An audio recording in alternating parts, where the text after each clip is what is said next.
ñu ngi ci axe Ziguinchor Cap Skirring mu nekk yoon bu nga xamante ne jóge Ziguinchor dugg Cap Skirring wala Oussouye état yoon bi mu ngi ci état bu nga xamante ne bu jéggi dayoo ku ne Cap Skirring nga xam ni zone touristique la ku ne Ziguinchor tamit xam nga ni zone bu économique la donc yoon bi mu nekk benn axe bu stratégique ci li nga xamante ne mooy koomu Ziguinchor wala Casamance.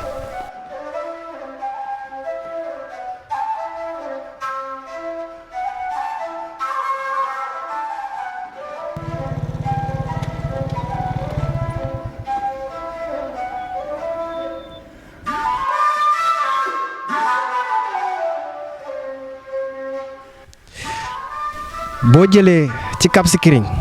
nga xam ni aéroport bi fa la nekk ndax aéroport bu Ziguinchor pareegul te sax am na coow bu ci nekk bi nga xamante ne rapport d'étude d'impact environnemental ñi nga xamante ne ñooy askanu Ziguinchor dañ ko rejeté parce que ci biir rapport bi dafa am ñaari option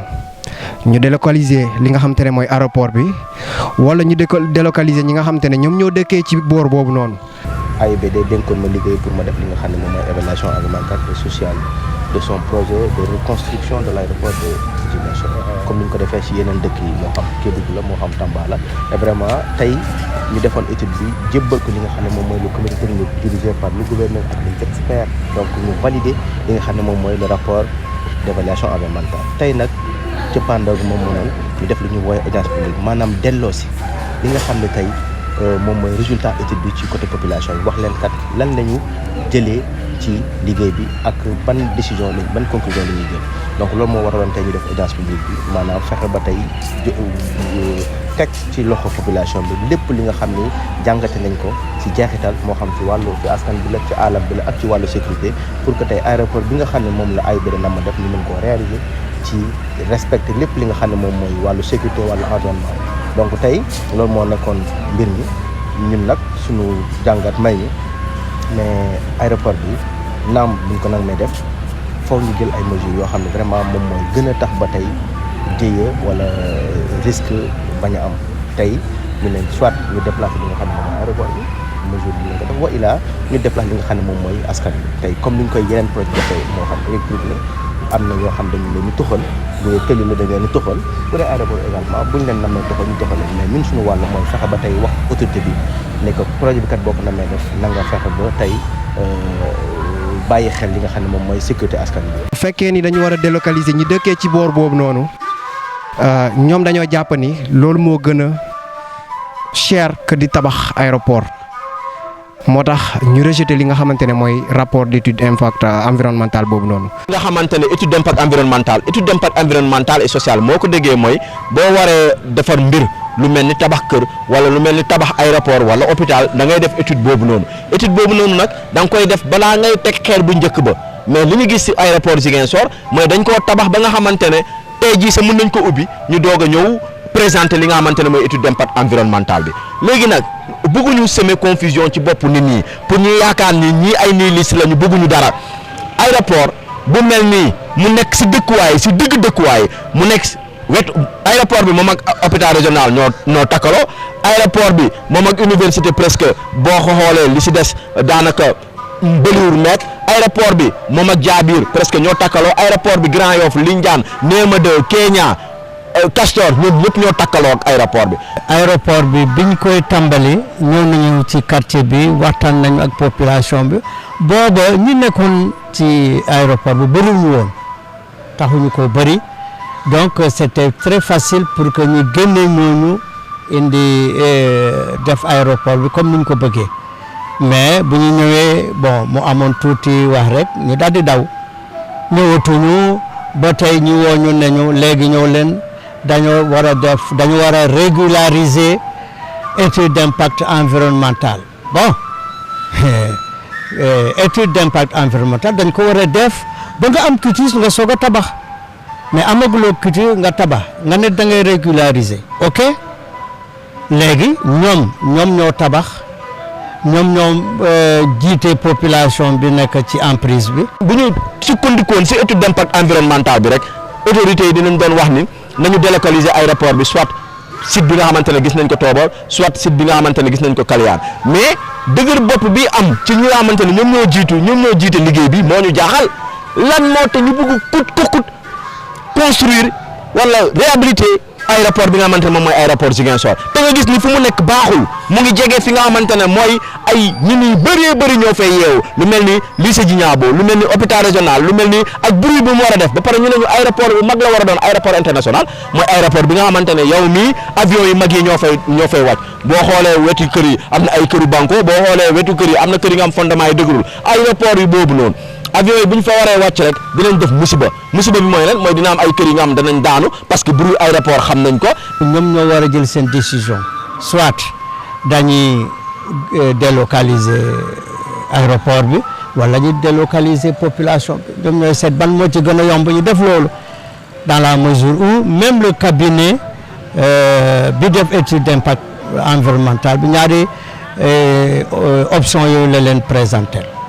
C'est vrai que du même régime mais ñi fi nekk ñoom ñoo hérité loolu donc ñoom ñoo war a décider. ñuy ñaax nag ñi nga xamante ne ñoom ñooy woote jubal jubanti mbir bii nañ ko war a liññiti sax pour xam réellement lan moo tax ñu def forcing pour tabax lii nii te ñu xam ni mu ngi nekk si nga xamante ne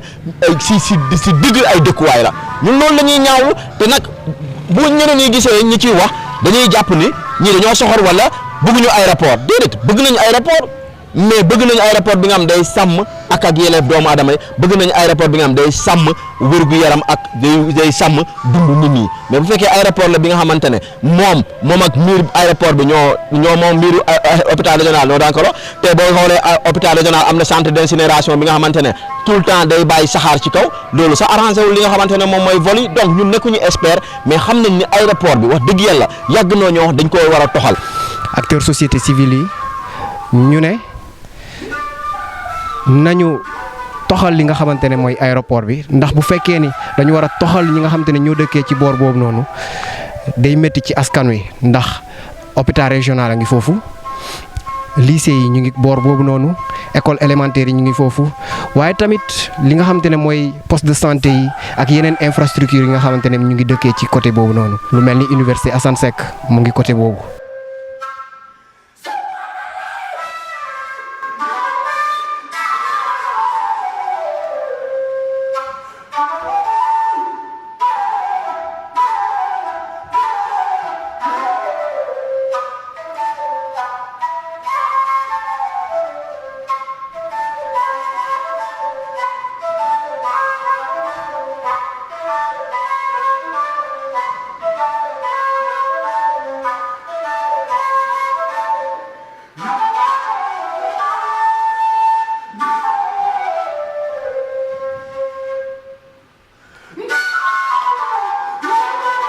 kii di ministre Déthié Fall nekk ministre des infrastructures jot naa visiter li nga xamante ne mooy aéroport bi gannaaw bi ñu taxawalee li nga xamante ne mooy construction yi ci biir waxam wane na ni ki liggéey bi dina tàmbaliwaat li ci yéeme mooy ministre bi Déthié Fall daa mel ni xamut ni rapport d'étude d'impact environnemental boobee askan wi dañ ko rejeté ci ay waxam mu wane ni ki dinañu tàmbaliwaat li nga xamante ne mooy liggéey bi gannaaw bi ñu ajee li nga xamante ne mooy reconstruction aéroport boobee waaye itam wax na li nga xamante ne mooy yoonu Ziguinchor Cap Skirring. aéroport bi nag comme ni ngeen ko gisee dafa nekkoon à l'arrêt déjà am na ay travaux yu nu engagé ba mu nekk à un certain pourcentage et visite bi li ko wundu mooy nu ko redémarrer pour que mu pare ci ni mu gën gaawee loolu la ñu chef de l'État demandé loolu la ñu premier ministre demandé et loolu moo waral sunu tànk tey fii bu ñu delloo rek daan ci taxaw pour que mu redémarrer dans les meilleurs délais. et aéroport bi solo si mooy déjà dina tax dina soulager bu baax la route Cap Skirring Ziguinchor parce que ku nekk xam na ni bi fa aéroport bi demee ba tey cette route est hautement fréquentée et déjà am na une idée bu ñu amoon pour defar tali boobu mais toujours boo amee une approche globale des choses day tax fépp foo teg infrastructure majeure na la permettre nga xool ban type de connectivité et connectivité boobu aussi boo ci yegsee bonne solution en fonction de la réalité de demain pour ne pas être sur des solutions d'une réalité de maintenant ngay dina tax nga xool ban solution mooy gën a appropriée et vraiment une réflexion globale a été menée avec les équipes de l'AGEROUTE que nous avons trouvé sur place et le DG de l'AGEROUTE qui est là pour que en rapport avec aéroport bii di pare ñu xool aussi ci tali boobu lan la ñuy proposer comme solution au président de la République et au Premier ministre pour dire quand même que l'approche est globale fépp fu ñu dem rek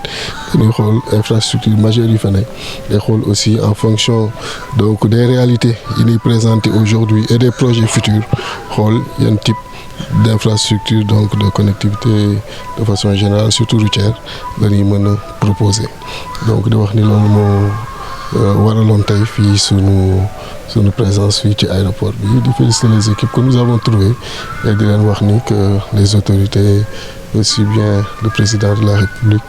nga xam ne aussi jox na instruction premier ministre à son tour mu jox na instruction aussi donc sont prêtes pour que ñu mën a relancer très rapidement aéroport bi pare ko et loolu bu ñu delloo Dakar rek daan ci nekk incha allah.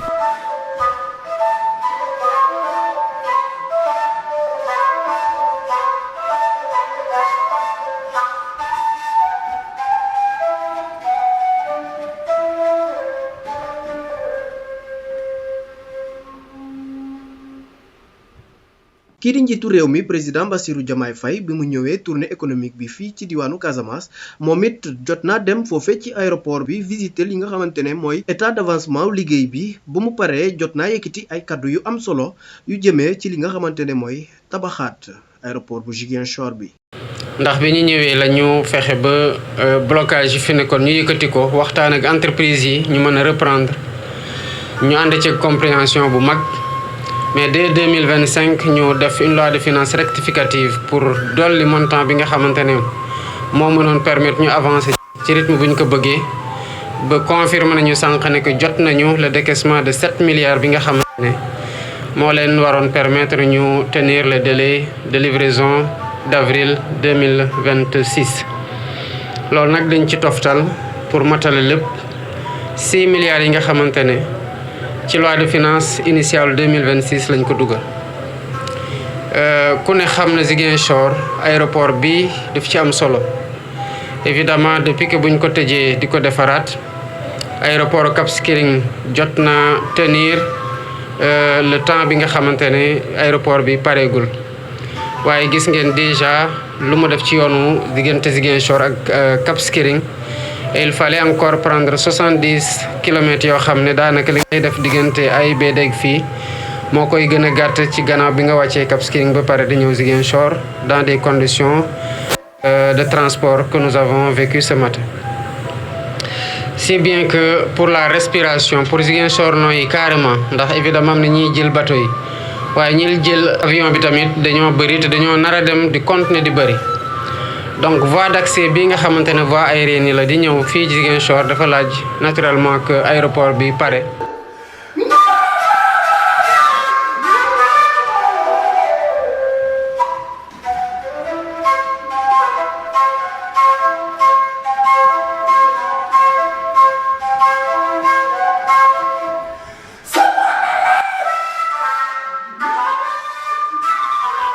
bu ñu ñëwee ci côté fi nga xamante ne mooy Cap Skirring mu nekk benn zone touristique nga xamante ne chaque année saison touristique bi bu ubbiyee tubaab yi dañuy jógee bitim réew di ñëw fii di ñëw di fi profiter ci li nga xamante ne mooy naaj bi di profiter ci li nga xamante ne mooy tamit lii di plage yi. Pour reconnaître que la région de Ziguinchor, pour ne pas dire la Casamance dans son entièreté, est une zone qui est potentiellement touristique. De par sa position géographique au confluent des grands axes routiers fluvio-maritimes et aériens au niveau de la Sénégambie méridionale, mais également de ses atouts sur le plan végétatif. Nous avons une végétation luxuriante, sur le plan de la culture, sur le plan également historique avec des sites historiques qui ont été créés depuis le temps colonial. Donc, Ziguinchor est potentiellement la région la plus touristique du Sénégal. Mais est-ce que son potentiel touristique est suffisamment exploité? Je crois que non, pour plusieurs raisons. D'abord, il y a ce phénomène que tout le monde connaît, les soubresauts politico-sécuritaires, qui ont fait que pendant longtemps, la région a été déclarée zone rouge, surtout par notre principal client en matière touristique, à savoir la France, qui a donc endigué quasiment le tourisme dans la région. Il y a eu des efforts qui ont été faits par l'État, de sorte que plus tard, ce barrage, en tout cas, qui a été posé pour la région de Ziguinchor, a été levé. Donc, Ziguinchor est passé maintenant du rouge au vert. Il appartient maintenant aux acteurs touristiques, mais principalement à l'État, d'encourager le tourisme en Casamance, parce que le tourisme est l'une des principales mamelles de notre économie. Donc, si le tourisme est florissant, c'est toute la ville, en tout cas la région, pour ne pas dire, qui en ressent les retombées. Ziguinchor était dans les années 80-90 la région qui attire le plus de touristes. Okay? Donc, il faut, je pense qu'une nouvelle politique touristique très ardue, très osée, très proactive, donc, pour que véritablement le tourisme dans la région retrouve donc ses lettres de noblesse. Nous avons une liaison avec tout ce qui est activité touristique parce que nous sommes des acteurs déjà touristiques, mais aussi nous vendons un produit touristique. Nous recevons des touristes. Maintenant, le problème c'est que la fermeture de l'aéroport a drastiquement aussi diminué la fréquence de l'hôtel. Parce que maintenant, nous tous nous savons que descendre à Cap Skirring, prendre le bus et venir jusqu'à Ziguinchor, c'est vraiment une chose très compliquée du fait que la route est complètement chaotique. Voilà, donc du coup, l'activité, on le sent quoi. On sent que vraiment il y a beaucoup de clients qui devaient arriver sur Ziguinchor mais qui préfèrent rester sur Cap Skirring. Les touristes qui devraient venir à Ziguinchor, quand ils vont au Cap, ils restent là-bas. Alors que normalement Ziguinchor c'est une escale. Les touristes, ils viennent, ils s'arrêtent. Donc, ils doivent dormir. Il y a le bateau, il y a l'avion. Quand ils viennent, ils ne vont pas attendre ou bien chercher à louer une voiture pour aller au Cap Skirring. Non. Ils attendent d'abord. Ils restent dans l'hôtel, ils dorment. Donc, tout le monde a y gagné quelque chose là-dessus. Il y a des touristes qui viennent au Cap, après ils retournent. Ils te diront que oui, ils ont découvert la Casamance ou bien ils te diront qu'ils ont découvert le Sénégal. Ils ne sont arrêtés qu'au Cap. Voilà. Après, je dis oui, je connais la Casamance. C'est ce qui se passe. Donc, il y aura un grand manque à gagner à Ziguinchor. Alors qu'il fut un temps, Ziguinchor, c'était l'administration. Donc, les gens qui veulent faire monter des affaires et autres liées au tourisme, parce que comme Cap, c'est un site balnéaire qui est vraiment prisé, qui fait partie des sites les plus prisés. Oui. Donc, ça commence à désengorger. Les gens qui seront intéressés sur Ziguinchor, ça ne sera qu'un passage, uniquement qu'un passage. Voilà, il y a tellement de choses qui sont liées, qui font que le tourisme ne marche pas et qu'on n'en parle vraiment pas. waaye tamit dafa am benn aspect bu nga xamante ne boo nee Oussouye wala nga tudd Cap Skirring wala nga tudd Diembéring nga tudd Cabrousse li nga xamante ne mooy napp bi maanaam la pêche day dugal économie bu bëri kon tey ñu nekk ci axe bu mel nii nga xamante ne Ziguinchor la jógee jëm Cap Skirring ni ma ko waxee woon aéroport Ziguinchor doxatul bu Cap Skirring mooy dox ku wàcc Cap Skirring wala jubali Ziguinchor état yoon bi dina la tardel ci lu bëri.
li nga xamante ne mooy aspect économique bi ma waxoon sànq fii boobu tamit jar naa sóoraale parce que zone Oussouye dañ ko xamee ci zone bu nga xamante ne dañuy bay lu mel ni ceeb bëri na lu mel ni leneen ak leneen ak jën bu nga xamante ne moom la ñuy jëlee nappee ko foofu noonu ci zone Oussouye bi yóbbu ko ci yeneen bërëb yi lu mel ni Ziguinchor ba ci yeneen région yi kon axe bi axe bu stratégique la bu nga xamante ne état Sénégal daf ci war a taxaw nu mu gën a gaawee parce que ku jël avion ba pare nga tardé ci yoon bi parce que oto yi mënuñu daw bu normal di nga tardé sa avion te avion heure vol bi bu jotee day dem état bi daf ci war a taxaw parce que zone économique bi ma ko tuddunu léegi ñi nga xamante ne ñooy acteurs yi yëngu ci wàllum commerce bi ñoom tamit dinañu ragal di investir côté boobu noonu parce que lu mel ni day tardel produit yi mun na am ñu yàqu ci yoon bi wala oto yi paan ñu yàqal la waaye tamit beneen aspect bu nga xamante ne c'est très important moo nekk li nga xamante ne mooy ambulance yi di jógee Oussouye di jubali fi nga xamante ne mooy Ziguinchor parce que hôpital yi daanaka Ziguinchor la ñu gën a nekk ndax yeneen bërëb yi bëriwul ay hôpital yi nga xamante ne mun na jël en charge yeneen maladie donc dañuy évacuer ñi nga xamante ne ñooy maladie yóbbu leen fi nga xamante ne mooy hôpital régional bu Ziguinchor pour ñu mën leen faj.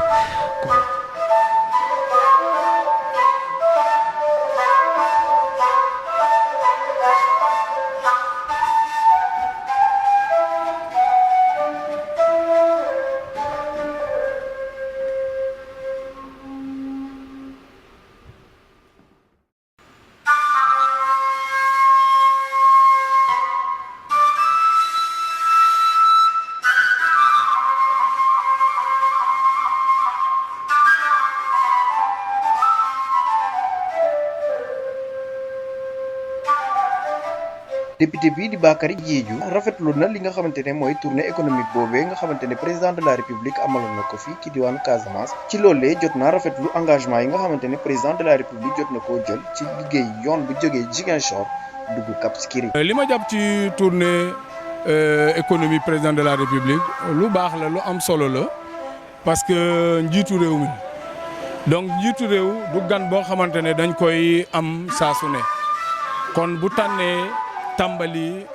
tournée économique comme fii ci région de Casamance su ma nee région de Casamance damay wax la Casamance naturelle Ziguinchor Sédhiou ba Kolda mu tàmbali ko fii nii lu am solo la mais ñu am aussi fii ci tournée bi ay inauguration yu mu war a def ci yeneen structure fekkewuma mais fii ci Bignona inauguré na benn digue anti-sel boo xamante ne day permettre ñu xeex contre xorom si nga xamante ne mooy yàq faro yi ñuy béy fële ci Koubalan donc mu nekk périmètre bu am solo la su ma juumul ñu ngi wax dans l'ordre de 1500 hectares parce que mu ngi jógee ay Koubalan dem ba ci Djilakhoune loolu lu am solo la parce que ku xam Casamance da ngay xam ni kii ñun fii lu ñu gën a yaakaar suñu activité principale économie mooy wàllum béy agriculture kon lu am solo la mais lu ci gën aussi am solo mooy président de la république bu ñëw si suñu bërëb day tax moom mu gisal boppam loo xamante ne xëy na ministres yi ñu ngi koy wax presse bi mu ngi koy wax mu ñëw fii moom ci boppam mu gisal ko boo xoolee ni mu jógee woon Cap Skirring ñëw ba Ziguinchor ñëpp xam nañ ne kii tali boobu baaxul te tali bu bon dafay am daal njeexital ci wàllu sukkali suñu koom parce que yoon boobu yoon bu am njëriñ la nit ñi dañuy dem ba Cap Skirring zone touristique la et aussi soo wàccee aéroport Cap Skirring yaa ngi jël oto war a ñëw ba Ziguinchor loolu dina tax ba nit ñi bu ñu waxee ñu gaaw ci livraison aéroport bu Ziguinchor bi dinañu xam ne kii soxla la parce que wàcc fële Cap Skirring nga jànkonteel jafe-jafe ñëw ba fii loolu am na kii mais au-delà de ça lu ci gën a am solo mooy président de la République dafa jégleel waa Casamance plan Diomaye pour la Casamance mu nekk un paquet de services lépp a ngi ci biir moo xam ci wàllu mbëy moo xam ci wàllu électricité moo xam ci wàllu ndox moo xam ci wàllu désenclavement mooy ay piste loolu yëpp mu ngi ci biir lu ñu am mooy fàttali ko naan ko monsieur le président de la république ñëw nga ba fii Casamance gis nga loo xamante ne askan Casamance ñu ngi koy jooy enveloppe Diomaye pour la Casamance dañoo bëgg nga fexe daal ni nga koy yokkee parce que xam nañu plan Diomaye pour la Casamance li ko tax a jóg donc mu ngi xeex l'inéquité bu am kon ñun lu ñu am mooy dañ koy wax ni que enveloppe bi lu mu duuf xëy na du mun a saafara problème yi yëpp kon ñu ngi lay ñaan yow monsieur le président de la république nga xool ci yéene bu nga am pour la Casamance mi nga xamante ne 40 ans mu ngi ci xeex mu am retard par rapport yeneen gox yi ñu ngi lay ñaan n'est-ce pas yow président de la république nga jël say matuwaay pour noo mën a def daal yokk enveloppe boobu kon loolu aussi bokk na ci loo xamante ne jàpp nañ ko ci tournée président de la république di ko rafetlu.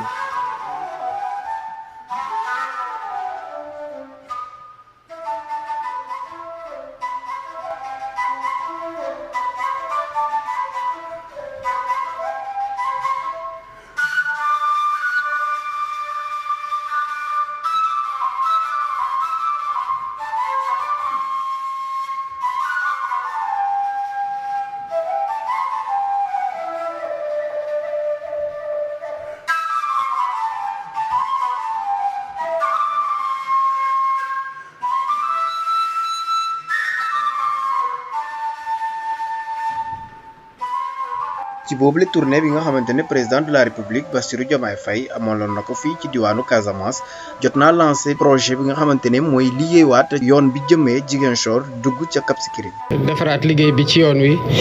moo jiitu sax sama ñëw fii ndax donte ñu ngi Dakar waaye am nañu ay nit ñoo xam ne ñu ngi ñuy renseigner ci difficulté yi population yi am surtout ñuy jël yoon wi nga xamante ne jóge na Ziguinchor dem Cap Skirring kon bëgg a tontu andi réponse ci jafe-jafe yooyu askan wi di dund bu ñu jaaree ci yoon bi moo taxoon ñu jëloon décision defaraat yoon wi ci fiñ ci toll nii nag liggéeyu defaraat lay nekk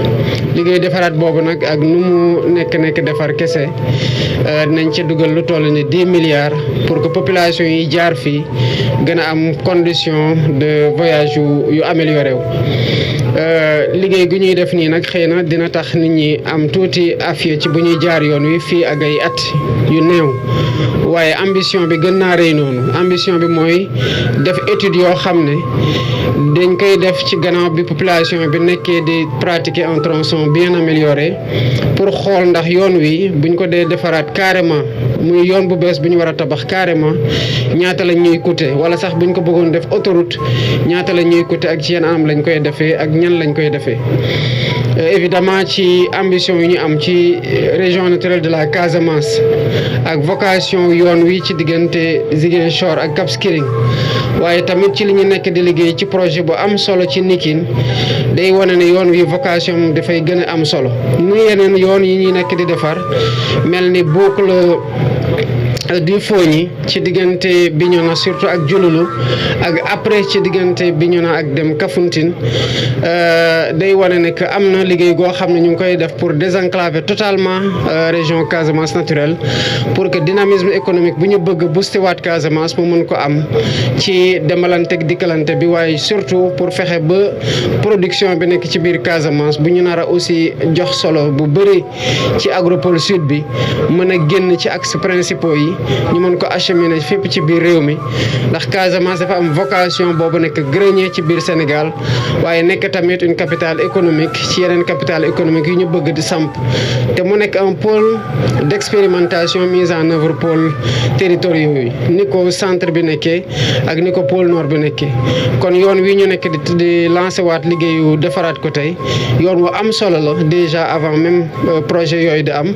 waaye day gën a am solo ba tax ñu am ambition bu gën a mag defar ko kese waaye dañuy ndoorteel la rek boo xamante ne tamit bëgg nañ ko def ak fula ak fayda ak qualité gu tax bu pare ku fi jaar nga xam ne yoon wi defaraat nañ ko avant projet bu gën a mag di ñëwaat maanaam reprendre ko totalement xëy na ci yoon yu gën a yaatu ci norme CEDEAO wala sax dem ci autoroute boo xam ne war nañ ko mën a def ci axe bi ngir circulation bi gën a fluide ci partie bi ci région Casamance.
jërëjëf.